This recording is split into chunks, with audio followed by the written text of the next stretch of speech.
इसीलिए अल्लाह ताला कुरान में फरमाता है फलौला इज़ा बलगतिल हुल्क़ूम व अंतुम हीनइज़िन तंजुरून। मेरे बंदो जरा वो टाइम याद करो जब इंसान की मौत का टाइम आता है और इंसान की जान उसकी हलक तक पहुंच जाती है और तुम मरने वाले को अपनी आंखों से देख रहे हो। फलौला इन कुंतुम गैर मदीनीन तरजिऊनहा इन कुंतुम सादिकीन। मेरे बंदो अगर तुम्हें ऐसा लगता है तुम्हारे ऊपर कोई ताकत नहीं है, तुम्हारे ऊपर कोई पावर नहीं है, किसी अल्लाह ने तुमको पैदा नहीं किया, अगर तुमको ऐसा लगता है जरा मरने वाले को मौत से बचा के दिखा दो, जरा उसकी रूह को वापस लौटा के दिखा दो, जरा उसकी जान को दोबारा उसके अंदर डाल के दिखा दो। नहीं कर सकते मेरे भाइयों हम, इसलिए मौत को याद करने का हुक्म दिया गया।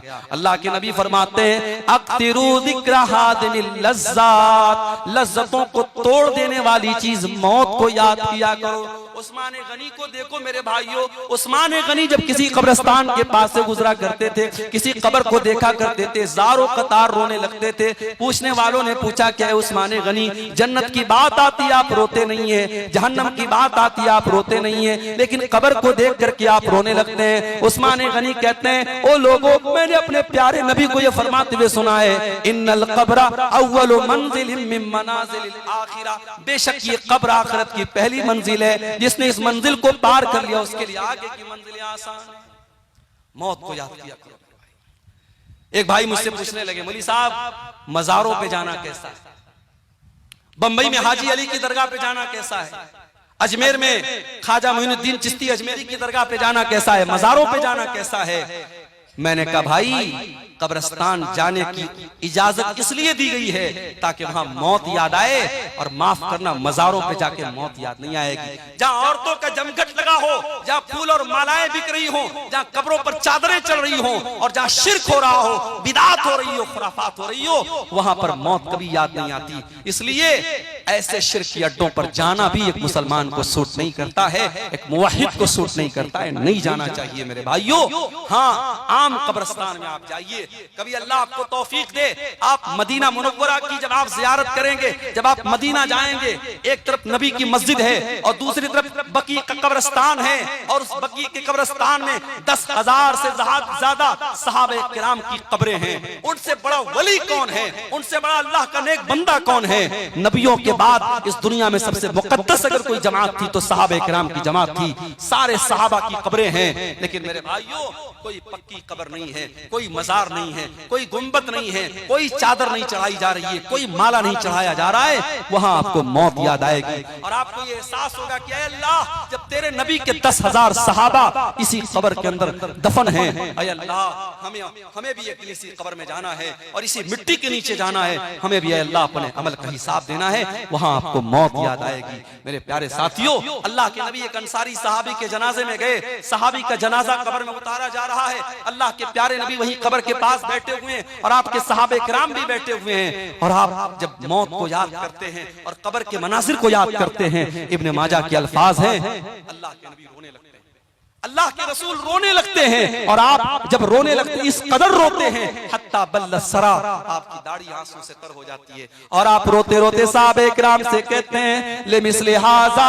फअइदू या इखवानी, ऐ मेरे भाइयों, ऐ मेरे सहाबा, इस कब्र की तैयारी करो, यहाँ तुम सबको आना है, इस कब्र में तुमको दफन होना है, यहाँ तुम सबको आना है और अपने अपने अमल का हिसाब देना है। इसलिए ऐ मेरे सहाबा तुम यहाँ की तैयारी करो। इसलिए मेरे भाइयों मौत को और कब्र को याद किया। मगर अफसोस की बात है, अभी बनारस में कुछ दिनों पहले का वाकया शायद आपने मीडिया में पढ़ा होगा कि कब्रिस्तान से 8-10 साल की लड़की की लाश को निकाल करके एक जालिम ने उसकी लाश के साथ गंदा काम करने की कोशिश की। कब्रिस्तान में बैठ करके लोग चरस और गांजा पी रहे हैं और जुआ खेलने वाले जुआ खेल रहे हैं और मोबाइल पर गंदी वीडियो देखने वाले कब्रिस्तान पर बैठ करके वीडियो देख रहे हैं। ये हमारी गफलत की इंतहा है और ये हमारी दिल की सख्ती का आलम है। मेरे प्यारे साथियों, जब इंसान मौत को याद करता है तब उसके दिल को अल्लाह ताला नरम करता है और उसके दिल से गफलत दूर होती है। और आगे बढ़िए, गफलत की बीमारी की एक और वजह है, और वो वजह है बुरे लोगों की संगत। जब आप बुरे लोगों के साथ रहेंगे, गंदे लोगों के साथ रहेंगे, धीरे धीरे आपके ऊपर भी उनका असर पड़ेगा। आप बेनमाजियों के साथ उठेंगे बैठेंगे, आपको भी नमाज के मामले में आप ढीले हो जाएंगे। सिगरेट पीने वालों के साथ आप उठेंगे बैठेंगे, आपको सिगरेट से जो नफरत होनी चाहिए वो नफरत नहीं होगी।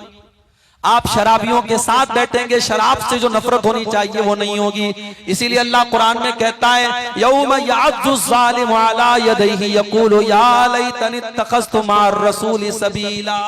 कयामत के दिन जालिम इंसान अपने हाथ को काटेगा और कहेगा ऐ काश मैंने रसूल का रास्ता इख्तियार किया होता। या वैलता लैतनी लम अत्तखिज़ फुलानन खलीला। ऐ काश मैंने फला को अपना साथी न बनाया होता, ऐ काश मैंने फला को अपना साथी न बनाया होता। लक़द अदल्लनी यानी ज़िक्री बाद इज़ जाअनी, उसने अल्लाह के जिक्र से मुझको गाफिल कर दिया।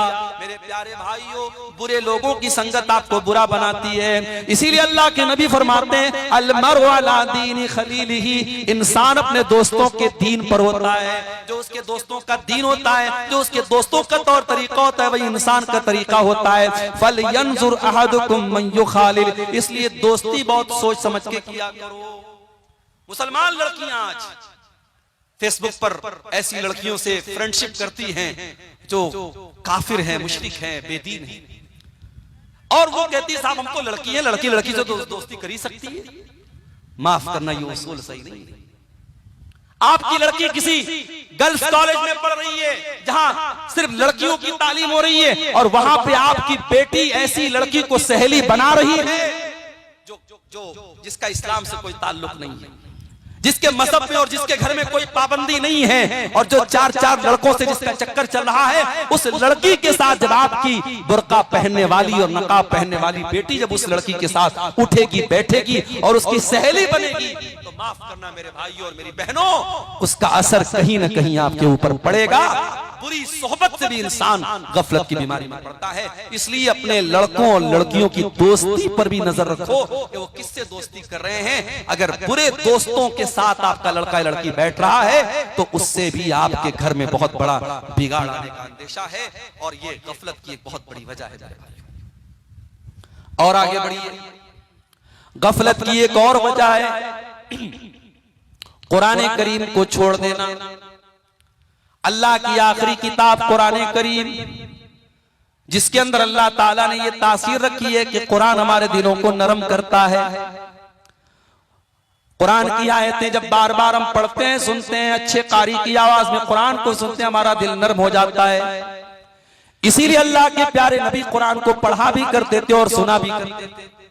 बुखारी के अल्फाज हैं, अल्लाह के प्यारे नबी अब्दुल्ला बिन मसूद से कहते हैं अय अब्दुल्ला मुझे कुरान पढ़ के सुनाओ। अब्दुल्ला बिन मसूद कहते हैं अल्लाह के नबी मैं आपको कुरान कैसे पढ़ के सुनाऊं, कुरान तो आप ही के ऊपर नाज़िल हुआ है। आप कहते हैं अब्दुल्ला आज मैं दूसरे के मुंह से कुरान सुनना चाहता हूं, जरा मुझको कुरान पढ़ के सुनाओ। अब्दुल्ला बिन मसूद कुरान पढ़ने लगते हैं और सूरह निसा की तिलावत करते हैं, और सूरह निसा को पढ़ते हुए जब अब्दुल्ला बिन मसूद कुरान की आयत पर पहुंचते हैं फकैफ़ इज़ा जीना मिन कुल्लि उम्मतिन बिशहीदिन व जीना बिका अला हाउलाइ शहीदा। ऐ नबी उस वक्त आपका क्या हाल होगा जब हर उम्मत में से हम एक गवाह लाएंगे, और ऐ नबी हम आपकी उम्मत के ऊपर आपको गवाह बनाएंगे। जब अल्लाह के नबी ने कुरान की आयत को सुना, बुखारी के अल्फाज हैं ज़रफ़तैना, अल्लाह के नबी रोने लगे और आपने कहा अब्दुल्ला बस करो बस करो। अब्दुल्ला कहते मैंने नजरें उठा के देखा फ़इज़ा अयनाहु तज़रिफ़ान, अल्लाह के नबी की आंखों से आंसू बह रहे थे। मेरे प्यारे भाइयों, कुरान अल्लाह की वो किताब है, लौ अंज़लना हाज़ल कुरान अला जबलिन लरअयतहु खाशिअम मुतसद्दिअम मिन खशियतिल्लाह। अगर इस कुरान को हमने किसी पहाड़ के ऊपर भी उतारा होता तो पहाड़ भी अल्लाह के खौफ से चूर चूर हो जाता, पहाड़ भी अल्लाह के खौफ से रेजा रेजा हो जाता। इंसान का दिल तो गोश्त पोश से बना है, इंसान का दिल तो मामूली है, इंसान के दिल की क्या औकात है मेरे भाइयों। कुरान की तो ये तासीर है, कुरान किसी पहाड़ पर भी उतरा होता तो कुरान के असर से पहाड़ भी चकनाचूर हो जाता। कुरान से अपना ताल्लुक मजबूत करो मेरे भाई। और आगे रमजान का महीना आ रहा है, और रमजान का महीना कुरान के नुज़ूल का महीना है, उसी महीने में कुरान उतरा है, और रोजे और कुरान के साथ बड़ा गहरा ताल्लुक है। अल्लाह के नबी फरमाते हैं, बुखारी और मुस्लिम की रिवायत है कि क़यामत के दिन अल्लाह के पास रोजा भी चल के आएगा और कुरान भी चल के आएगा, और रोजा कहेगा अय अल्लाह मना तो ताम व शराब फी नहार, अय अल्लाह दिन के 14-15 घंटे तेरा ये बंदा भूखा रहता था, प्यासा रहता था। रोजा कहेगा अल्लाह मेरी तेरे डर से और मेरी वजह से ये खाना और पानी नहीं खाता था, पीता था, अल्लाह तो इसको माफ कर दे, इसकी मग़फ़िरत कर दे। और कुरान कहेगा मना तुहु नौम बिल्लैल, अल्लाह दुनिया रात में सोई रहती थी, दुनिया रात में ऐश करती थी, अय अल्लाह तेरा ये बंदा रातों को उठ करके कुरान पढ़ा करता था, तहज्जुद में कुरान पढ़ता था, तिलावत करता था कुरान की। कुरान हमारे लिए सिफारिश करेगा। मेरे भाइयों, इस कुरान से अपना ताल्लुक मजबूत कर लो। अगर चाहते हो कि दिल से गफलत की चादर खत्म हो जाए, दिल से गफलत की लेयर हट जाए और दिल पे गुनाहों के जो धब्बे हैं वो मिट जाएं, तो कुरान से अपना ताल्लुक मजबूत कर लो। इसीलिए आप देखिए कि कुरान में अल्लाह कहता है फला यतदब्बरूनल कुरआन मा ला कुलूबिन अक़फ़ालुहा, जो लोग कुरान के ऊपर गौर नहीं करते उनके दिलों के ऊपर ताले लग जाते हैं। मोबाइल में आप देखिए, जब मोबाइल में लॉक लग जाता है तो जब तक आप पासवर्ड नहीं डालेंगे लॉक नहीं खुलेगा, पैटर्न लॉक नहीं डालेंगे मोबाइल का लॉक नहीं खुलेगा। दिल भी लॉक हो चुका है हमारा, और दिल के लॉक को खोलने का अगर कोई तरीका है तो कुरान करीम है मेरे प्यारे साथियों। इसलिए कुरान से अपना ताल्लुक मजबूत करो। और कुरान को सिर्फ जो हाफिज हैं उनको नहीं पढ़ना है, कुरान को हर एक को पढ़ना है। अगर आप कुरान अटक अटक के पढ़ते हैं, कुरान जो है महारत के साथ नहीं पढ़ पाते हैं, कुरान पढ़ते वक्त अगर आपकी जबान अटकती है, अटक अटक करके पढ़ने वाले को डबल सवाब मिलेगा। कुरान आप समझ करके नहीं पढ़ पा रहे हैं, सिर्फ कुरान का अरबी मैटर पढ़ रहे हैं, कुरान का अरबी टेक्स्ट पढ़ रहे हैं, उस पर भी आपको सवाब मिलेगा। समझ के पढ़े बहुत अच्छी बात है, बगैर समझे भी अगर आप कुरान को पढ़ रहे हैं तो अल्लाह के नबी फरमाते हैं कि एक हर पर 10 नेकी मिलेगी। मेरे भाइयों, आज कुरान से हम दूर हैं और हालात ये है कि हमारा नौजवान 1 घंटे के लिए मोबाइल के बगैर नहीं रह सकता है। 1 घंटा अगर मोबाइल की बैटरी खत्म हो जाए बेचैन हो जाता है, न जाने किसकी कॉल आई होगी, न जाने किसका मैसेज आया होगा, न जाने कौन कौन मुझको याद कर रहा होगा। जरा सोचो मेरे भाइयों, अगर आपका कोई दोस्त, बड़ा खास दोस्त आपको मैसेज करता है और आप व्हाट्सएप खोल रहे हैं, सारे लोगों के मैसेज देख रहे हैं और उस दोस्त का मैसेज आप ओपन नहीं कर रहे हैं, खोल नहीं रहे हैं, आपका दोस्त आपसे मिलेगा, कहेगा यार तू दोस्त है कि दुश्मन है, जब तू मेरा मैसेज नहीं देख रहा है, तुझे मेरी कोई फिक्र नहीं है। वो दोस्त आपसे दोस्ती खत्म कर देगा, ताल्लुक खत्म कर देगा। मेरे भाइयों, कुरान भी अल्लाह का आखिरी मैसेज है, अल्लाह का आखिरी पैगाम है, हाज़ा बलागुल लिन्नास, और अल्लाह का ये मैसेज हम सब के लिए है। और हम कितने बड़े बदनसीब है, आज कुरान से हम दूर है। कितने लोग तो ऐसे हैं रमजान में कुरान उठाते हैं तो फिर साल के 11 महीने कुरान को छूने की कोशिश भी नहीं करते। मेरे भाइयों, कुरान करीम की तिलावत को अपनी जिंदगी का मामूल बनाओ। गफलत की बीमारी से अगर बचना है तो ये काम भी हमें करना पड़ेगा। इसी तरीके से मेरे भाइयों, एक और चीज है जो हमें गफलत की बीमारी में डाल रही है, और वो है नमाज के मामले में लापरवाही। नमाज के मामले में जब आप लापरवाही करेंगे तब भी आपके दिल पे गफलत की चादर चढ़ जाएगी। इसलिए कि नमाज कौन छोड़ता है? कुरान करीम में अल्लाह ने बयान किया सूरह मरियम के अंदर, फखलफ मिन बादिहिम खल्फुन अज़ाउस सलाता वत्तबउश शहवाति फसौफ यल्कौन गय्या। नमाज को तो वही लोग छोड़ा करते हैं जो ख्वाहिशात के पैरोकार होते हैं, जो शहवतों की पैरवी करते हैं, जो अल्लाह के फरमा बरदार नहीं होते बल्कि अपनी शहवतों के फरमा बरदार होते हैं। इसीलिए बाज नौजवान जब हमसे पूछते हैं कि मौलाना कोई ऐसा तरीका बताइए कि हम बहुत सारी नफसानी ख्वाहिशात से बचने लगे। बहुत से हमारे नौजवान भाई होते हैं मोबाइल की गंदी आदतों में, मोबाइल में गंदी चीजों को देखने की आदत पड़ गई या किसी किस्म की बुरी आदत पड़ गई, उसका तरीका पूछते हैं। कुरान करीम की आयत की रोशनी में एक नुस्खा आपको बता रहा हूं, कभी इसको ट्राई कीजिएगा, आजमाइएगा मेरे भाइयों मेरी बहनों। अगर आपको ये लगता है कि आप अपनी ख्वाहिशात पर कंट्रोल नहीं कर पा रहे हैं तो कुरान करीम की आयत हमें सबक दे रही है कि नमाज की पाबंदी करो। इसलिए कि जो इंसान नमाज नहीं पढ़ता है, जिसकी जिंदगी में नमाज के लिए शेड्यूल नहीं है, नमाज के लिए टाइम नहीं है, उस इंसान की जिंदगी ख्वाहिशात से घिर जाती है, वो ख्वाहिशात का पैरोकार हो जाता है। और इसीलिए अल्लाह कह रहा है फखलफ मिन बादिहिम खल्फुन अज़ाउस सलाता, ऐसे नालायक लोग आ गए नबियों के बाद जिन्होंने नमाज के मामले में लापरवाही की और जब नमाज को छोड़ दिया अपनी शहवतों के पैरोकार हो गए, फसौफ यल्कौन गय्या, और ऐसे लोग जहन्नम में डाले जाएंगे। इसीलिए अल्लाह कुरान के 21वें पारे के शुरू में कहता है अक़ीमिस सला, नमाज कायम करो, इन्नस सलाता तन्हा अनिल फ़ाहशाइ वल मुनकर, बेशक नमाज बेहयाई से रोकती है। नमाज के मामले में लापरवाही। आज माशाअल्लाह गांव-गांव मस्जिदें बन गई हैं, मस्जिदें बन गई हैं मगर मस्जिदों को आबाद करने वाले लोग नहीं हैं। शायर कहता है मस्जिद तो बना ली शब भर में ईमा की हरारत वालों ने, मस्जिद तो बना ली शब भर में ईमा की हरारत वालों ने, मन अपना पुराना पापी था बरसों में नमाजी बन न सका।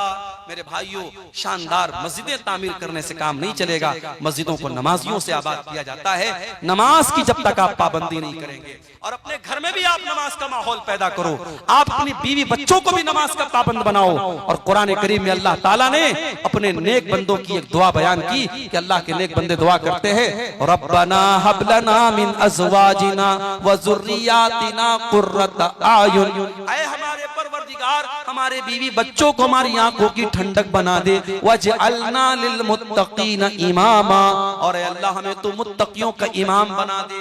एक बाप के लिए उसके बच्चे कब आंखों की ठंडक बनेंगे, एक शौहर के लिए उसकी बीवी कब आंखों की ठंडक बनेगी, जब शौहर की बीवी नमाजी होगी, जब बाप का के बच्चे नमाजी होंगे। इसीलिए अल्लाह के नबी फरमाते हैं तुम्हारे बच्चे 7 साल के हो जाएं तो नमाज का हुक्म दो, और 10 साल के हो जाएं और नमाज ना पढ़े तो उनकी पिटाई करो। मेरी माओ, जब आप मसल्ले पर खड़ी होकर के नमाज पढ़ें तो अपनी 10 साल की बेटी को भी अपने साथ खड़ी करें। और इसीलिए मैं गांव-गांव एक बात की तबलीग करता हूं। आपके झारखंड के कई इलाकों में मैं गया, देखा शानदार मस्जिद कायम है, अहले हदीसों की बस्ती है, लेकिन मस्जिद में जुमा में औरतों का इंतजाम नहीं है। मैं बड़ी ताकीद के साथ कहता हूं, हालात बहुत खराब हो चुके हैं मेरे भाइयों, हालात बहुत खराब हो चुके हैं। आप देखें, खबर आपने सुनी होगी, हमारे उत्तर प्रदेश के बरेली शहर में 8 साल तक मदरसे में पढ़ने वाली लड़की फेसबुक पर एक गैर मुस्लिम लड़के से दोस्ती करती है और उसके बाद उसके जाल में फंसती है, उससे शादी करती है और हिंदू मजहब में दाखिल हो जाती है, इस्लाम को छोड़ देती है। 8 साल तक मदरसे में पढ़ने वाली लड़की का यह हाल है। हमारी कौम आज कहां जा रही है मेरे भाई? हमारी और आपकी बच्चियां आज इस्लाम को छोड़ करके मुर्तद हो रही हैं। शायद पूरी इस्लामी तारीख में ऐसा बदतरीन दौर नहीं देखा गया था मेरे भाइयों।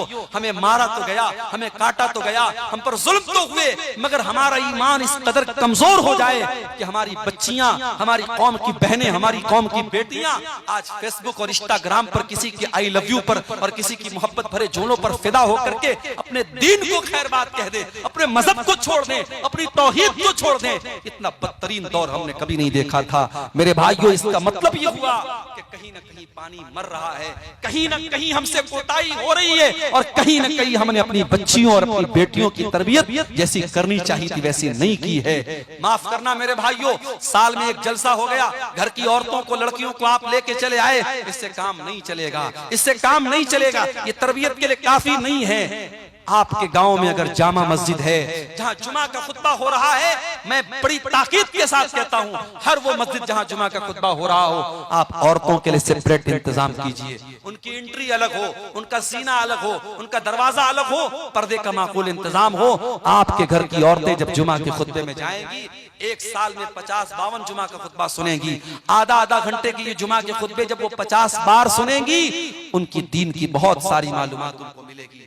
आज कितनी औरतें हैं, उनसे आप दीन की मोटी मोटी बातें पूछ ले, नहीं बता पाएंगी। हाँ, रस्म रिवाज की बातें आप पूछ लें, शादी ब्याह में कितने जोड़े कपड़े देना है, फलाने ने अपनी लड़की की शादी में 12 जोड़े दिए तो ये 24 जोड़े देगी, उसने अपनी बेटी को 10 ग्राम का हार दिया तो ये 20 ग्राम का हार देगी। रस्म रिवाज के मामले में हमारी औरतें माशाअल्लाह किसी से कम नहीं है। हमारे बनारस में एक जगह हमारी रिश्तेदारी में शादी हो रही थी, शादी का सारा सामान आया तो उसमें मैंने देखा कि एक पुड़िया रखी हुई है। मैंने पूछा भाई इस पुड़िया में क्या है, तो कहने लगे ये सुहाग की पुड़िया है, ये सुहाग की पुड़िया है। और सुहाग की पुड़िया में क्या है, सिंदूर रखा हुआ है, माथे की बिंदी रखी है। मुसलमान औरत के भी आज शादी के मौके पे सिंदूर और बिंदी उनके यहाँ चल रहा है। मैंने फौरन मना किया और समझाया कि ये इस्लाम का इससे कोई ताल्लुक नहीं है। इस्लाम में औरत के सुहाग की कोई जिस्मानी निशानी नहीं है, औरत का के निकाह की एक ही निशानी है, शौहर के दिल में उसकी मोहब्बत, बस। कोई बिंदी, कोई सिंदूर, कोई मंगलसूत्र, ये इस्लाम में कोई सुहाग की निशानी नहीं है। आज ये शिरकिया और जाहिलाना चीजें हमारी माँ बहनों के अंदर आई हैं। मेरे भाइयों, जब तक तक आप मेहनत नहीं करेंगे उन औरतों की तबलीग पर और काम नहीं करेंगे अपनी लड़कियों की दीनी तालीम पर, आप हालात को सुधार नहीं सकते हैं। पानी बहुत सर से ऊंचा जा रहा है और हमें अल्लाह के नबी की वो हदीस याद आती है, आपने कयामत के पहले बताया था कि ऐसा दौर आएगा, यबीउ दीनहु बिअरज़ मिन दुनिया, दुनिया के चंद टकों के बदले में इंसान अपने दीन का सौदा कर लेगा। आज वो हालात हम देख रहे हैं कि चंद टकों के बदले में कितने लोग मुशरिक हो रहे हैं, मुनाफिक हो रहे हैं, कितने लोग दाढ़ी रख करके, कुर्ता पहन करके, टोपी लगा करके आज न्यूज चैनल पर आकर के, टीवी चैनल पर आकर के अल्लाह के बारे में अनाप शनाप बक रहे हैं, इस्लाम के बारे में उल्टी सीधी चीजें बक रहे हैं और शिरकिया नारे अपनी जुबान से निकाल रहे हैं। ये ईमान की कमजोरी का दौर है मेरे भाइयों, ये फितनों का दौर है। अपने बच्चों की तरबियत पर तवज्जो दो, खुद भी नमाज की पाबंदी करो और उनको भी नमाज का पाबंद बनाओ।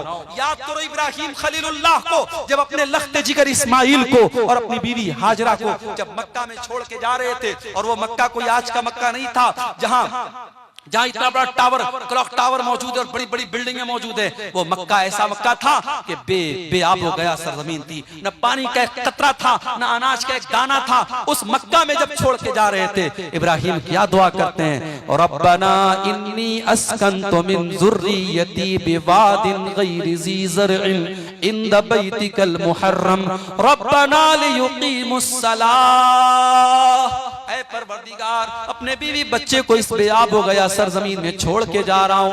रब्बना लियुक़ीमुस्सलाह, ऐ अल्लाह तू तौफीक दे इनको ये नमाज कायम करें। इब्राहिम को चिंता है अपने बच्चों के नमाज कायम करने की। मेरे प्यारे भाइयों, आपको क्यों चिंता नहीं है, आपको क्यों फिक्र नहीं है? आप घूमने जाते हैं, बच्चों को लेके जाते हैं, होटल में खाना खाते हैं, बच्चों को लेके खाना खाते हैं, बीवी को लेके खाना खाते हैं। क्या आप ये गवारा करेंगे, क्या आप ये पसंद करेंगे कि आप तो जन्नत में चले जाएं और आपकी बीवी जहन्नम में चली जाए, आपके बच्चे जहन्नम की आग में जलें? मेरे भाइयों, हम कभी ये पसंद न करेंगे। इसीलिए अल्लाह कुरान में बार बार कहता है, कू अनफुसकुम व अहलीकुम नारा, ऐ ईमान वालों अपने आप और अपने घर वालों को जहन्नम की आग से बचाओ, जहन्नम की आग से बचाओ।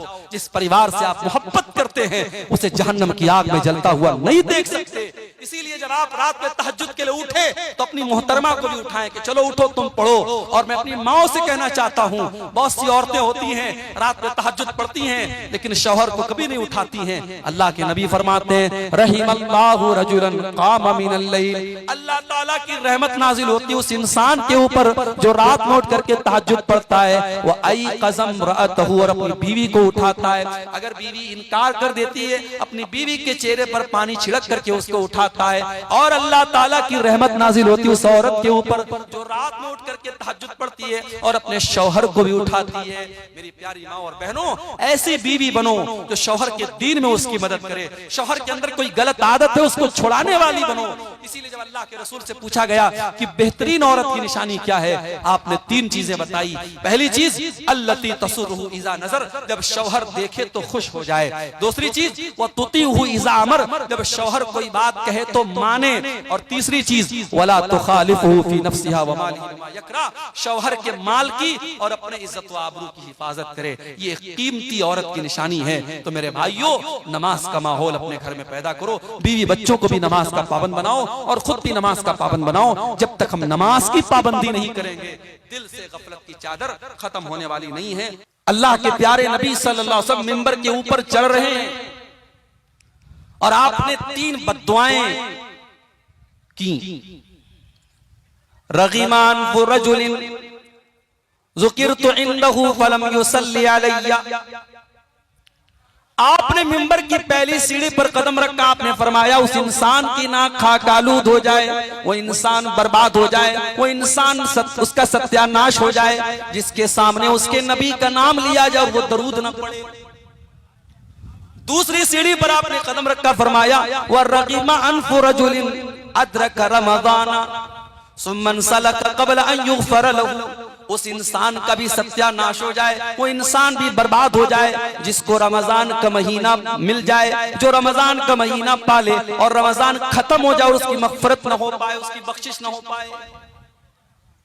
और तीसरी सीढ़ी पर आपने कदम रखा तो आपने बद्दुआ फरमाई, व रक़िमा अनफ़ु रजुलिन अदरक इंदहुल किबर वालिदाहु, जिसके माँ बाप उसको बुढ़ापे में मिले हो, फलम युदखिलाहुल जन्ना, और उसके माँ बाप उसको जन्नत में दाखिल न कर पाए हो। इसका मतलब ये हुआ कि रमजान जैसा बरकत वाला महीना जो अब कोई इंसान अगर नेकियों से दूर रहे, नमाज से दूर रहे, कुरान से दूर रहे तो बहुत बड़ा बदनसीब है। अब उसके सुधरने की उम्मीद नहीं है मेरे भाई। जो इंसान खाने काबा के सामने खड़ा होकर के बैठ करके मोबाइल पर गेम खेल रहा हो, अब उस इंसान से हम क्या तवक्को रखेंगे मेरे भाइयों। हमारे दिल में एक सवाल पैदा हुआ कि ऐ अल्लाह, कोई इंसान इतना भी पत्थर दिल कैसे हो सकता है, कोई इंसान इतना भी बदकिस्मत कैसे हो सकता है कि इतने अपने मुल्क और अपने वतन से दूर खाने काबा के साए में बैठ करके भी उसे मोबाइल पर गेम खेलने की फुर्सत है, उसे अल्लाह को याद करने की फुर्सत नहीं है। जब इस सवाल का जवाब हम कुरान करीम में तलाश करते हैं, कुरान करीम के 17वें पारे की पहली आयत में अल्लाह ताला इस सवाल का जवाब देता है। इक़्तरब लिन्नासि हिसाबुहुम वहुम फी गफलतिन मुरिदून। लोगों के हिसाब का टाइम करीब आ गया, लोगों के इम्तिहान का टाइम करीब आ गया। अब यहां हिसाब से क्या मुराद है? बाज़ उलमा ने कहा इससे मौत भी मुराद हो सकती है, बाज़ उलमा ने कहा इससे कयामत भी मुराद हो सकती है। लोगों के हिसाब का टाइम करीब आ गया, यानी उनके मरने का टाइम करीब आ चुका है। वो कब मर जाएंगे नहीं, कौन सा कोरोना वायरस आकर के उनको खत्म कर दे, कौन सी बीमारी आकर के उनकी जिंदगी की डोर को थाम दे, कौन सी खतरनाक बीमारी आकर के उसके दिल की धड़कन को रोक दे, उसे नहीं मालूम। बनारस के मेरे एक दोस्त का आज मैसेज आया दोपहर में, उनका जवान भाई 30 से 35 साल की उम्र का उनका जवान भाई, अचानक उसकी आंखों की रोशनी चली गई। उसको ऑपरेशन के लिए वो चेन्नई के मशहूर आंखों के हॉस्पिटल में वो लेके जा रहे थे, मुझसे दुआ की दरखास्त कर रहे थे। मेरे भाइयों, मेरे अजीजों, कोई नहीं जानता कब कौन सी बीमारी आकर के उसको बहुत बड़ी मुसीबत में डाल दे, उसे मौत तक पहुंचा दे। कौन सा एक्सीडेंट, कौन सा हादसा, कौन सी बीमारी आपकी जिंदगी को खत्म कर दे, आप नहीं जानते हैं। अल्लाह फरमा रहा है इक़्तरब लिन्नासि हिसाबुहुम, ओ लोगों तुम्हारे हिसाब का टाइम बिल्कुल करीब है, तुम्हारी मौत का टाइम बिल्कुल करीब है। और कयामत अगर इससे मुराद ले ले तो कयामत भी बहुत करीब है, और कयामत की बहुत सारी निशानियां धीरे धीरे जाहिर हो रही हैं। अल्लाह फरमा रहा है लोगों के हिसाब का टाइम करीब है, वहुम फी गफलतिन मुरिदून, लेकिन लोग गफलत में पड़े हुए हैं। ये सबसे खतरनाक बीमारी है, गफलत की बीमारी। लोग गफलत में पड़े हैं। जिस तालिबे इल्म को एग्जाम में पास होना होता है, साल भर मेहनत करे या न करे, एग्जाम के पहले वाली रात तो वो भी मेहनत करता है कि यार मुझको पास हो। जिसको मालूम हो जाए कल मेरा इम्तिहान है और मुझे इस साल फेल नहीं होना है, पास होना है, हालांकि उस एग्जाम में अगर फेल भी हो गया, ज्यादा से ज्यादा उसका एक साल बर्बाद हो जाएगा, ज्यादा से ज्यादा स्कूल से निकाल दिया जाएगा, मदरसे से निकाल दिया जाएगा। लेकिन अगर उस तालिबे इल्म को पास होना है, उसे पास और कामयाब होना है, तो जरूर मेहनत करेगा। अल्लाह फरमा रहा है मेरे बंदो तुम कितने गाफिल हो, तुम कितने नादान हो। वहुम फी गफलतिन मुरिदून, तुम्हारे हिसाब का टाइम करीब है, फिर भी तुम गफलत में पड़े हुए हो। हम और आप गफलत में पड़े हैं मेरे भाई। कितने झटकों का इंतजार हम करेंगे, कितनी बीमारियों और मुसीबतों का इंतजार हम करेंगे, कितनी जालिम हुकूमतों का इंतजार हम करेंगे, कितनी मस्जिदों के गिरने का इंतजार हम करेंगे। सारे वाकयात हमारे सामने हैं, फिर भी हमारे दिलों में कोई नरमी नहीं आ रही है। हमारे दिल वैसे ही कठोर के कठोर है। न हमारे नौजवानों की बेराह रवी में कोई कमी है, न हमारी बहनों की बेपर्दगी में कोई कमी है, न हमारे हराम कारोबारों में कोई कमी है, न हमारी नमाज से दूरी में कोई कमी है, न हमारे समाज में पाई जाने वाली बुराइयों में कोई कमी है। हमारे दिल आखिर कितने सख्त हो गए मेरे भाई। कुरान करीम के पहले पारे में अल्लाह ताला ने यहूदियों का जिक्र करते हुए फरमाया तुम कसत कुलूबुकुम मिन बादि ज़ालिका फहिय कल हिजारति औ अशद्दु क़स्वा। ऐ यहूदियों, तुमने इतने ज्यादा गुनाह किए कि तुम्हारे दिल पत्थरों से भी ज्यादा कठोर हो गए, तुम्हारे दिल पत्थरों से भी ज्यादा सख्त हो गए। व इन्न मिनल हिजारति लमा यतफज्जरु मिनहुल अनहार। ऐ यहूदियों, पत्थर तो कुछ ऐसे भी होते हैं, उन पत्थरों में से नहरें जारी हो जाती हैं, उन पत्थरों में से पानी निकलने लगता है। व इन्न मिनहा लमा यशक्कु फयखरुजु मिनहुल मा। कुछ पत्थर तो ऐसे भी होते हैं, वो फट जाते हैं, उनके अंदर सुराख हो जाता है और उसमें से पानी रिस रिस करके निकलने लगता है। व इन्न मिनहा लमा यहबितु मिन खश्यतिल्लाह। और कुछ तो पत्थर ऐसे होते हैं जो अल्लाह के खौफ से झुक जाया करते हैं। मगर ऐ यहूदियों, तुम इतने बड़े गुनहगार हो चुके हो, इतने बड़े अल्लाह के मुजरिम बन चुके हो कि तुम्हारे दिल तो उन पत्थरों से भी ज्यादा गए गुजरे हो गए। कुरान ने यहूदियों के बारे में कहा। मगर आज अपने दिल को टटोल के देखो मेरे भाई, आज हमारे दिल भी कुछ कम सख्त नहीं है।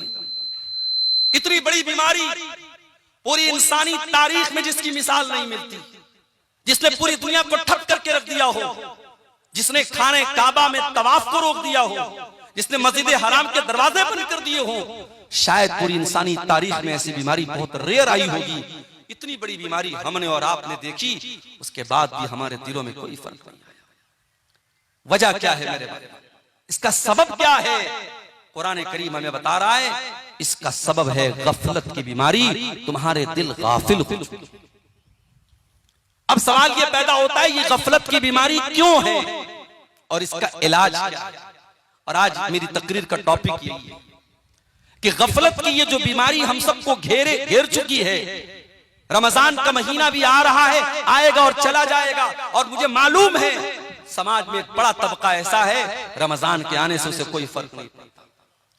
उसे तो ये फिक्र सताने लगती है कि अरे यार अब रमजान आ गया, अब 15 घंटे 14 घंटे भूखे रहना पड़ेगा, अब सुबह सहरी करेंगे, शाम को इफ्तार करेंगे, दोपहर का खाना नहीं मिलेगा। उसे चिंता इस बात की हो रही। जबकि रमजान का महीना आता था, अल्लाह के प्यारे नबी खुश हो जाते थे, सहाबा खुश हो जाते थे। आप अल्लाह के नबी सल्लल्लाहु अलैहि वसल्लम सहाबे किराम को खुशखबरी दिया करते थे, अताकुम रमजान शाहरुन मुबारकुन शाहरुन युफ्तहु फी अबवाबुल जन्ना। आप सहाबा से कहते थे, मेरे सहाबा देखो बरकत वाला महीना आ चुका है, रमजान का महीना आ चुका है, जिसमें जन्नत के दरवाजे खोल दिए जाते हैं। व तुगलक़ु फी अबवाबुज जहन्नम, और जहन्नम के दरवाजे बंद कर दिए जाते हैं। व तुगल्लु फीहि मरदतुश शयातीन, और शैतानों को कैद कर दिया जाता है। फीहि लैलतुन खैरुम मिन अल्फि शहर, और इस महीने में एक रात ऐसी है जो 1000 महीने से बेहतर है। नबी तो खुश होते थे, सहाबा तो खुश होते थे। इस उम्मत के बेहतरीन लोग दुआएं करते थे, रमजान के आने के 6 महीना पहले से दुआ करते थे, अल्लाहुम्मा बल्लिगना रमजान, अल्लाहुम्मा बल्लिगना रमजान, ऐ अल्लाह हमें रमजान तक पहुंचा दे। और जब रमजान आता था उसमें इबादत करते थे, तरावीह पढ़ते थे, कुरान पढ़ते थे, रोजा रखते थे, इबादतें करते थे। तो रमजान के बाद 6 महीना वो अल्लाह से दुआ करते थे, अल्लाहुम्मा तक़ब्बल मिन्ना रमजान, ऐ अल्लाह हमने जो रमजान में इबादत की है तो उसको कबूल कर। उनकी नजर में ये वैल्यू थी। मगर हमारे समाज में एक बड़ा तबका ऐसा है, रमजान आएगा चला जाएगा, उसको कोई फर्क नहीं। माफ करना मेरे भाइयों, अगर अल्लाह तबारक व तआला ने सन 1445 हिजरी का रमजान का महीना हमें और आपको दिया है या देने वाला है, ये हमारी बहुत बड़ी खुशनसीबी है। हमें से बहुत सारे लोग ऐसे हैं पिछले रमजान को हमारे बीच में थे, इस साल नहीं है। अल्लाह को प्यारे, अल्लाह ने हमें एक और रमजान दिया है। और यहां पर आप वो हदीस अपने सामने रखिए, इब्न माजा की सही रिवायत, हजरत तलहा रजी अल्लाह ताला अन्हु कहते हैं कि नबी के दौर में 2 लोग इस्लाम लाए, एक साथ इस्लाम लाए। और उस दो भाइयों में से एक भाई बहुत मेहनती था, दीन के काम में आगे आगे रहता था, दूसरा कुछ कमजोर था। जो मेहनती भाई था वो अल्लाह की राह में शहीद हो गया, और जो कुछ कमजोर था वो 1 साल के बाद अपनी नेचुरल डेथ उसकी हुई, और नेचुरल तरीके से तबई तौर पर उसकी मौत हुई। हजरत तलहा कहते हैं, मैंने एक दिन ख्वाब देखा, और ख्वाब में मैंने देखा कि जो इंसान, मैंने देखा कि मैं जन्नत के दरवाजे पर खड़ा हूं, और जन्नत के अंदर से एक फरिश्ता आता है और उसको पहले जन्नत में लेके जाता है, जिसका इंतकाल 1 साल बाद हुआ था। और जो पहले अल्लाह की राह में शहीद हुआ था और जो दीन के मामले में ज्यादा मेहनत करता था, उसको बाद में जन्नत में लेके जाता है। हजरत तलहा कहते हैं, मुझे बड़ी हैरत हुई। जब मेरी नींद खुली, मैंने सहाबे किराम से इस ख्वाब को बयान किया। सहाबे किराम ने भी ताज्जुब का इजहार किया कि ऐसा कैसे हो सकता है। एक इंसान दीन के मामले में इतनी मेहनत किया करता था, अल्लाह की राह में शहीद हुआ था, दूसरा उतनी मेहनत भी नहीं करता था और वो शहीद भी नहीं हुआ था, उसकी नेचुरल मौत हुई थी और शहीद होने वाला बाद में जन्नत में जा रहा है और जिसका इंतकाल बाद में हुआ वो पहले जन्नत में जा रहा है। ऐसा कैसे हो सकता है? जब ये बात अल्लाह के प्यारे रसूल के कानों तक पहुंची, क्या फरमाया अल्लाह के प्यारे नबी ने? आपने फरमाया, क्या तुम्हें तलहा के ख्वाब पर ताज्जुब हो रहा है? ऐ मेरे साहबा, क्या तुम्हें हैरत हो रही है कि तलहा ने ऐसा ख्वाब क्यों देखा है? मुझे एक सवाल का जवाब दो। जिस भाई का इंतकाल 1 साल बाद हुआ था, अलैसा कद अदरक रमजान, क्या उसने अपनी जिंदगी में एक और रमजान का महीना नहीं पाया? साहबा ने कहा, अल्लाह के नबी, उसने एक और रमजान का महीना पाया। आपने फरमाया, अलैसा कद साम व सल्ला व सजद मिन सजदतिन कज़ा व कज़ा, उस एक रमजान में उसने अपने भाई के मुकाबले में ज्यादा नमाज पढ़ी, ज्यादा रोजा रखा और ज्यादा अल्लाह की राह में सजदा किया। आप साहबा ने कहा, अल्लाह के नबी, ये तो सही कह रहे हैं आप। आपने फरमाया, फकाना मा बैनहुमा अबादु मिम्मा बैनल अर्दि वस्समा। ऐ मेरे साहबा, कान खोल करके सुन लो, जब एक रमजान उसने ज्यादा पाया और एक रमजान में उसने ज्यादा इबादत की, तो दोनों भाइयों के दरमियान, उनके दरमियान जो दूरी है वो जमीन व आसमान की दूरी से भी ज्यादा है। अल्लाह, हम खुश नसीब है मेरे भाई, अल्लाह हमें एक और रमजान दे रहा है। अब ये हमारे ऊपर डिपेंड करता है कि हम इस रमजान की कदर करते हैं या हम गफलत की बीमारी में पड़े रहते हैं। जिस तरीके से वो बदनसीब हरम के पास बैठ करके मोबाइल में गेम खेल रहा था, हम में से भी बहुत बड़े बदनसीब ऐसे लोग होंगे जो रमजान में रातों को खा पी करके और दिन में सो करके गुजारते हैं, जिनके रमजान का कोई मकसद नहीं होता। और ऐसे ही लोगों के बारे में अल्लाह के नबी ने फरमाया था कि बहुत सारे ऐसे लोग हैं जो जिनके रोजे का मकसद लैसा लहू मिन सियामिही इल्लल जू, उनको सिवाय भूखे प्यासे रहने के रोजे से कुछ नहीं मिलता। अल्लाह से दुआ कीजिए, अल्लाह उन बदनसीबों में हमको शामिल न करे। गफलत की बीमारी क्यों होती है? इंसान का दिल गाफिल क्यों होता है? तो नोट कर लो पहली वजह, इंसान का दिल गाफिल तब होता है जब इंसान अल्लाह ताला से नावाकिफ होता है, जब इंसान अल्लाह ताला को जानेगा, उसकी सिफात को जानेगा, उसके बारे में जानेगा, उसका दिल कभी गाफिल नहीं होगा। जिसके दिल में ये एहसास होगा कि मेरा अल्लाह तो जब्बार है, पकड़ने वाला है, इन्ना बत्शा रब्बिका लशदीद, मेरे रब की पकड़ बड़ी तेज है। जिस इंसान के दिल में ये एहसास होगा, ये दुनिया में कोई देख रहा हो या नहीं देख रहा हो, अल्लाह ताला तो सब कुछ देख रहा है। उसका कैमरा तो 24/7 ऑन है, उसका कैमरा तो कभी ऑफ होने वाला नहीं है। जब इंसान अल्लाह को पहचानेगा, जब अल्लाह को जानेगा, उसके दिल से गफलत की बीमारी दूर हो जाएगी मेरे भाइयों।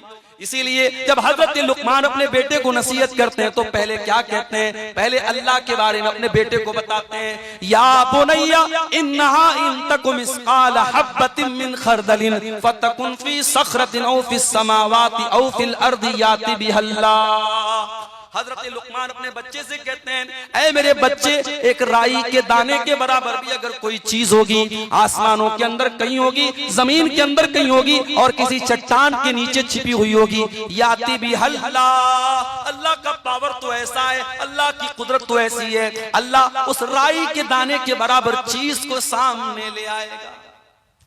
यहां बेचारा समझता है कि व्हाट्सएप की चैटिंग डिलीट कर दी तो खत्म हो गया, ब्राउजर की हिस्ट्री डिलीट कर दी तो खत्म हो गया। इसको ये लगता है कि मैंने मोबाइल पर जो कॉल हिस्ट्री में जिससे बात की, मैंने कॉल हिस्ट्री से डिलीट कर दिया तो किसी को पता नहीं चलेगा। अल्लाह से भी छुपा लोगे तुम? तुम्हारी उंगलियों ने क्या टच किया है, तुम्हारे कानों ने क्या सुना है और तुम्हारी आंखों ने क्या देखा है, अल्लाह को सब मालूम है मेरे भाई। अल्लाह के पास सब रिकॉर्ड है और कयामत के दिन ये रिकॉर्डिंग ओपन होगी। हत्ता इज़ा मा जाऊहा शहीदा अलैहिम समूहुम व अबसारुहुम व जुलूदुहुम बिमा कानू यामलून।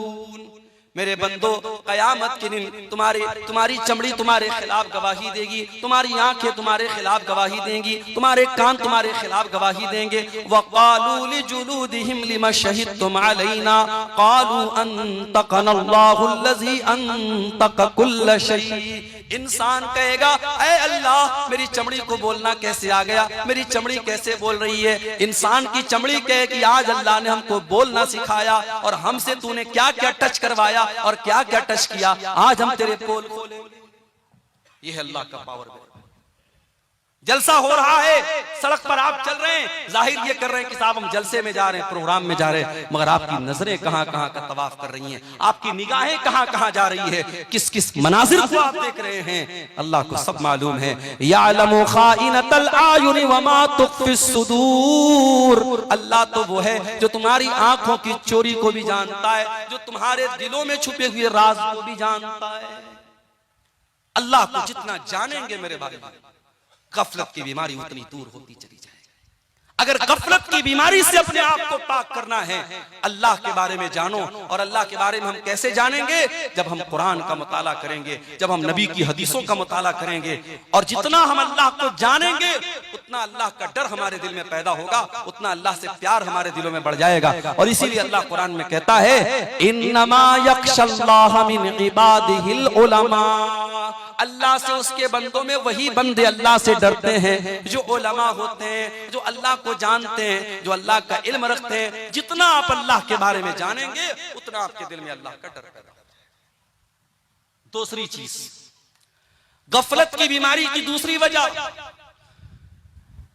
जब इंसान दुनिया में गर्क हो जाता है, डूब जाता है, दुनिया कमाने के चक्कर में इस कदर पड़ जाता है कि आखिरत को भूल जाता है, अल्लाह को भूल जाता है, तब इंसान का दिल गाफिल हो जाता है। इसीलिए अल्लाह कुरान में बार बार हमें मना करता है, मेरे बंदो तुम कारोबार भी करो, तुम बिजनेस भी करो, बाल बच्चों की परवरिश भी करो, शादी भी करो, बीवियों का हक भी अदा करो, बच्चों का भी हक अदा करो। लेकिन ऐ मेरे बंदो, माल के चक्कर में, औलाद के चक्कर में कहीं अल्लाह को भूल न जाना। माल तो मरने के साथ ही तुम्हारा साथ छोड़ देगा, औलाद कब्र में दफना के मिट्टी दे के चली जाएगी। कब्र में ना माल काम आएगा ना औलाद काम आएगी। अल मालु वल बनून ज़ीनतुल हयातिद दुनिया वल बाक़ियातुस सालिहातु खैरुन इंद रब्बिका तवाबन व खैरुन अमला। मेरे बंदो, ये माल और औलाद तुम्हारी दुनिया की जिंदगी को खूबसूरत तो बनाते हैं, मगर आखिरत में कोई काम आने वाले नहीं है। बेटा बड़ा मोहब्बत करता है, बड़ी मोहब्बत करता है अपने बाप से, कयामत के दिन बेटा काम आएगा? नहीं। यौम यफ़िरुल मरउ मिन अखी व उम्मिही व अबी व साहिबतिही व बनी लिकुल्लि इम्रिइन मिनहुम यौमइज़िन शानुन युग़नी। कयामत के दिन इंसान अपने भाई को देख करके भागेगा, अपने बच्चों को देख करके भागेगा, अपनी बीवी को देख करके भागेगा, अपनी औलाद को देख करके भागेगा। वहां तो नफ्सी नफ्सी का आलम होगा, वहां तो सबको अपनी फिक्र होगी। माल और औलाद के चक्कर में, कारोबार के चक्कर में, दुनिया के चक्कर में इंसान अल्लाह को भूल के बैठा है, काफिल हो गया है। इसीलिए अल्लाह कुरान में कहता है या अय्युहल्लज़ीना आमनू ला तुल्हिकुम अमवालुकुम वला औलादुकुम अन ज़िक्रिल्लाह। ऐ ईमान वालो, कहीं तुम्हारा माल तुमको अल्लाह के जिक्र से गाफिल न कर दे, कहीं तुम्हारी औलाद तुमको अल्लाह के जिक्र से गाफिल न कर दे। कहीं माल के चक्कर में तुम अल्लाह को भूल न जाना, कहीं औलाद के चक्कर में तुम अल्लाह को भूल न जाना। कारोबार करते हैं आप, बिजनेस करते हैं, दुकान पर बैठे हुए हैं, अजान की आवाज आती है, हय्या अलस सलाह की आवाज, मुअज्जिन दे रहा है, बुला रहा है नमाज की तरफ, बुला रहा है कामयाबी की तरफ, मगर आपके लिए कस्टमर ज्यादा इंपॉर्टेंट है, दुकान ज्यादा अहम है। आप दुकान बंद करके नमाज पढ़ने के लिए तैयार नहीं। अल्लाह कुरान में कहता है मेरे बंदो रिजालुल ला तुल्हीहिम तिजारतुन वला बैउन अन ज़िक्रिल्लाह। ऐ मेरे बंदो, मेरे सच्चे बंदे तो वो हैं, मेरे मोमिन बंदे तो वो हैं, वो कारोबार भी करते हैं, वो बिजनेस भी करते हैं, वो दुनिया में बहुत बड़ा बड़ा कारोबार करते हैं, मगर उनका कारोबार उनको कभी नमाज से गाफिल नहीं करता, कभी अल्लाह के जिक्र से गाफिल नहीं करता। याद रखो मेरे भाइयों, आप अपनी नमाज से ये मत कहिए कि कारोबार ज्यादा इंपॉर्टेंट है, आप अपने कारोबार से कह दीजिए नमाज ज्यादा अहम है, अल्लाह का जिक्र ज्यादा अहम है। अपने कारोबार को बंद करके आप नमाज पढ़ने आइए, और अगर आपको ऐसा लगता है अगर आपने 10 मिनट 15 मिनट नमाज के लिए टाइम निकाला, आधा घंटा आपने नमाज के लिए टाइम निकाला, आपका कस्टमर आना बंद हो जाएगा, आपकी दुकान पे ताला लग जाएगा, आपका कारोबार में घाटा हो जाएगा। अल्लाह कुरान में फरमाता है इन्नल्लज़ीना यतलूना किताबल्लाह व अक़ामुस्सलाता व आतवुज़ ज़काता व अनफ़क़ू मिम्मा रज़क़नाहुम सिर्रन व अलानियतन यरजूना तिजारतन लन तबूर। मेरे जो बंदे कुरान पढ़ते हैं, मेरे जो बंदे नमाज कायम करते हैं, मेरे जो बंदे ज़कात देते हैं, उनके कारोबार में कभी घाटा होने वाला नहीं है। वो ऐसा कारोबार कर रहे हैं जिस कारोबार में कभी नुकसान होने वाला नहीं है। माल और औलाद के चक्कर में अल्लाह को भूल गए। गफलत की बीमारी की ये दूसरी बड़ी वजह है मेरे भाइयों। जब इंसान दुनिया में गर्क हो जाता है, डूब जाता है, तो वो उसका दिल गफलत की बीमारी में मुब्तला हो जाता है। अल्लाह के प्यारे नबी खुतबा दे रहे हैं, आपके प्यारे नवासे हजरत हसन हुसैन रज़ी अल्लाह ताला अन्हुमा लाल रंग का कपड़ा पहने हुए मस्जिद में आते हैं। 5-6 साल के मासूम बच्चे हैं। नबी ने अपने नवासों को मस्जिद में देखा कि वो बेचारे गिरते पड़ते अपने नाना की तरफ आ रहे हैं। नाना जान अपने मिंबर से उतरते हैं, अपने खुतबे को रोकते हैं और अपने नवासों को अपनी गोद में लेते हैं, अपने नवासों को लाडो प्यार करते हैं। और उसके बाद आप सहाबे किराम से कहते हैं कि मेरे साहबा, अल्लाह ताला ने कितनी सच्ची बात फरमाई, इन्नमा अमवालुकुम व औलादुकुम फितना। तुम्हारा माल तुम्हारे लिए बहुत बड़ा फितना है, तुम्हारी औलाद तुम्हारे लिए बहुत बड़ा फितना है। आपने फरमाया है मेरे सहाबा, मैंने अपने बच्चों को देखा, मुझसे सब्र न हुआ, मुझसे बर्दाश्त न हुआ, जब तक मैं मिंबर से उतर करके मैंने इन बच्चों से प्यार न किया, मुझे चैन नहीं मिला। मेरे भाइयों, अल्लाह के रसूल ने मिंबर से उतरकर चंद मिनट के लिए और चंद सेकंड के लिए अपने खुतबे को रोका है और अपने लाडलों से प्यार किया है, अपने नवासों से प्यार किया है, तो नबी ने इसको भी फितना करार दिया है। जरा गौर करो, आज बीवी बच्चों के लिए और कारोबार के लिए और माल के लिए हम अल्लाह ही को भूल के बैठे हैं। कितने बदनसीब ऐसे हैं 24 घंटे में एक बार भी उनकी पेशानी अल्लाह की बारगाह में नहीं झुकती है, एक बार भी अल्लाह का नाम उनकी जुबान से नहीं आता है। कितने बड़े नाशुक्रे और कितने बड़े नाकदरे हैं और अल्लाह तबारक व तआला की नेमतों की कितनी बड़ी नाशुक्री करते हैं। मेरे प्यारे साथियों, दुनिया की लज्जतों में जब इंसान गर्क हो जाता है तब उसका दिल गाफिल हो जाता है और दिल में गफलत की बीमारी पैदा हो जाती है। गफलत की बीमारी की तीसरी वजह, जब इंसान अपनी मौत को भूल जाता है और इंसान ये समझने लगता है कि अब हमेशा हमको दुनिया में रहना है, मरना नहीं है। मौत को भूल जाने की वजह से भी इंसान गाफिल हो जाता है। इसीलिए अल्लाह ताला कुरान में बार बार हमें मौत की याद दिलाता और फरमाता है कुल्लु नफ्सिन ज़ाइक़तुल मौत। मेरे बंदो, एक न एक दिन तुम सबको मरना है। ऐनमा तकूनु युदरिकुमुल मौत वलौ कुंतुम फी बुरूजिम मुशय्यदा। मेरे बंदो, तुम जहां भी जाओगे मौत तुम्हारा पीछा नहीं छोड़ेगी, मौत से तुम नहीं बच सकते। और मौत एक ऐसी चीज है मेरे भाइयों जो इंसान की औकात उसे बताती है। बड़े से बड़ा करोड़पति अरबपति भी एक ऐसा टाइम आता है, मौत नोट की गड्डी से आप जिंदगी नहीं खरीद सकते, आप नोट की गड्डी से आप अपनी सांसों को नहीं खरीद सकते। जिस वक्त मौत लिखी है, दुनिया के बड़े से बड़े डॉक्टर भी सर झुका के कहेंगे नहीं साहब, अब इनको हम बचा नहीं सकते, इनकी जिंदगी हमारे हाथ में नहीं है, इनकी मौत का टाइम आ गया है।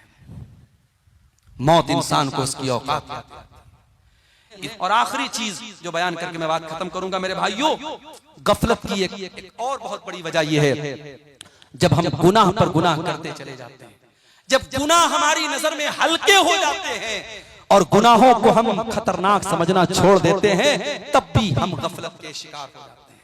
याद रखो मेरे भाई, गुनाह गुनाह है, चाहे वो गुनाह छोटा हो चाहे वो गुनाह बड़ा हो। कभी गुनाहों को हकीर मत जानो और अपने आप को गुनाहों से बचाने की कोशिश करो।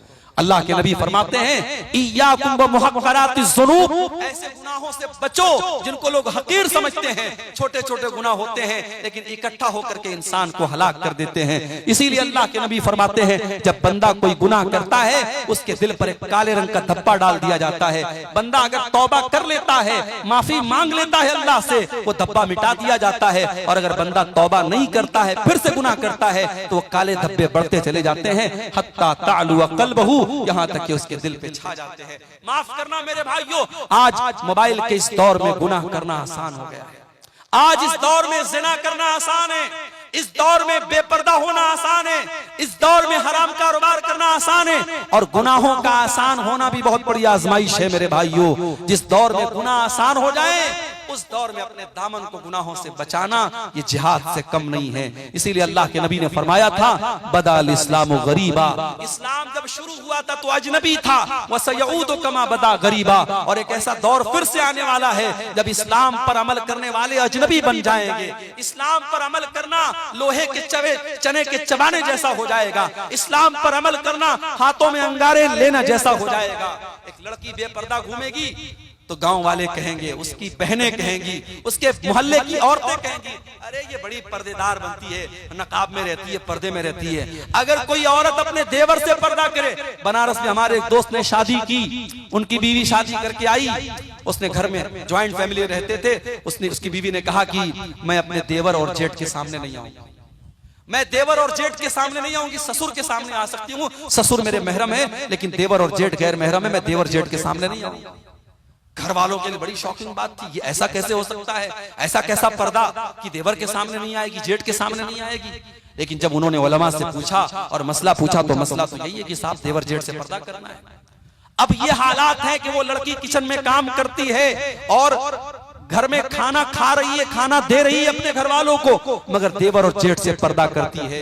अगर शादी में कहीं जाती है वो औरत, वो लड़की, और चाहे वो अपने रिश्तेदारी की शादी हो, अगर वहां मर्दों का भी आना जाना है औरतों की साइड में, तो वहां वो नकाब में रहती है। औरत को औरत से पर्दा नहीं करना है, लेकिन औरत को मर्दों से तो पर्दा करना है। आज ऐसी औरतों को लोग कहेंगे, साहब ये तो बड़ी कट्टर मुसलमान बनती है, ये तो बड़ी पर्देदार मुसलमान बनती है। आज नौजवान अगर चेहरे पर शरई दाढ़ी रख ले तो समाज कहेगा ये तो मुल्ला बन गया, ये तो हाफिज जी बन गया, ये तो मौलवी साहब बन गया, और वही क्लीन शेव करा ले, लोग कहेंगे साहब ये तो माशाल्लाह बड़ा स्मार्ट है, हैंडसम है। आज अगर कोई नौजवान लड़का अपने आप को ज़िनाकारी और बदकारी से दूर रखे तो लोग कहेंगे अरे ये तो बड़ा आउटडेटेड लड़का है, इसको तो कोई घास नहीं डालता है। और जो लड़का रात में 2-2 बजे तक गैर महरम लड़कियों से बात करता है, समाज कहता है साहब ये तो बड़ा चालू लड़का है, बड़ा एडवांस लड़का है। ये हालात है मेरे भाइयों। गुनाहों को शैतान ने इतना अट्रैक्टिव बना दिया कि गुनाह करने वाले को लोग बड़ा अक्लमंद कहते हैं और गुनाहों से बचने वाले को लोग बेवकूफ समझते हैं। अल्लाह के रसूल ने फरमाया सल्लल्लाहु अलैहि वसल्लम, बदाल इस्लाम गरीबा, इस्लाम जब शुरू हुआ था तो अजनबी था और इस्लाम आगे चल करके फिर से अजनबी हो जाएगा। जब ऐसा दौर तुम देख लो, फतूबा लिल गुरबा, तो तुम भी अजनबी बन जाना, तुम भी दीन के ऊपर चलने वाले बन जाना। जमाना गाली दे तो सुन लेना, जमाना बुरा भला कहे तो सुन लेना, जमाना तुम्हारी राह में रोड़े अटकाए तो सुन लेना। और हमें याद है कर्नाटक की उस लड़की का बयान, कर्नाटक की उस लड़की की हिम्मत को सलाम, जिसने जालिमों के ढेर में और जालिमों के झुंड में पर्दे में गई थी और उसके सामने जब शिरकिया नारे लग रहे थे, मुस्कान नाम की उस लड़की ने कहा था, अल्लाह की तकबीर का नारा बुलंद किया था, उसने अपने पर्दे का पावर दिखाया था। मेरी प्यारी माँ और बहनों, आज ये पर्दे के अंदर एक ताकत है। एक मुसलमान लड़की जब पर्दे में निकलती है, दुनिया जानती है ये पर्दे वाली लड़की है, इसको छेड़ा नहीं जा सकता। अभी आजकल एक आपने न्यूज देखी होगी, बंबई से कोई पर्दे वाली आपा है, वो साहब पैदल हज करने के लिए निकली है। अभी एक मसला किसी तरीके से खत्म हुआ केरल के शहाब भाई का, वो बेचारे किसी तरीके से पैदल हज करके आए। अभी एक नई आपा आई है, पैदल हज करने वाली है। माफ करना, ऐसी औरतों का मकसद सवाब हासिल करना नहीं है, अपनी पब्लिसिटी करना है। वरना उलमा जानते हैं शरीयत का बड़ा वाज़े उसूल है कि अगर 2 काम हैं और 2 काम में से एक मुश्किल और एक आसान है, तो शरीयत कहती है अगर दोनों काम जायज है तो आसान काम को आप अपना लो।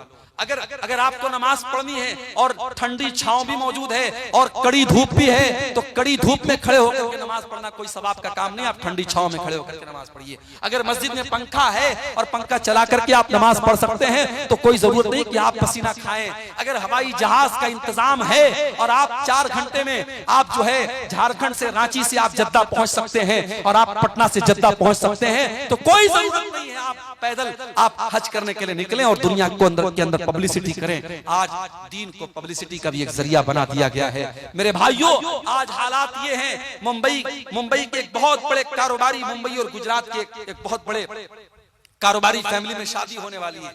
अभी शादी के पहले की जो तकरीबात हैं, जिसको प्री वेडिंग सेरेमनीज कहा जाता है, उनकी शादी की उस तकरीबात में 9 अरब रुपये खर्च हो चुके हैं।